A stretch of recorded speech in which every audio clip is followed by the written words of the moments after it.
بھارتی ایجنسی کے لیے کام کرنے والا ملزم ارسلان انسداد دہشت گردی عدالت میں پیش۔ ملزم کو عدالتی ریمانڈ پر جیل بھیج دیا گیا۔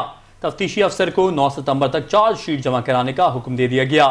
کراچی میں انسداد دہشت گردی کی منتظم عدالت میں سی ٹی ڈی نے بھارتی ایجنسی راک کے لیے مبینہ طور پر کام کرنے والے ملزم ارسلان کو پیش کر دیا۔ تفتیشی افسر ایاز خان نے عدالت کو بتایا کہ ملزم ارسلان نے دیگر گرفتار ملزمان کی سہولت کاری کی اور قتل سے پہلے اور بعد میں رقوم منتقل کی۔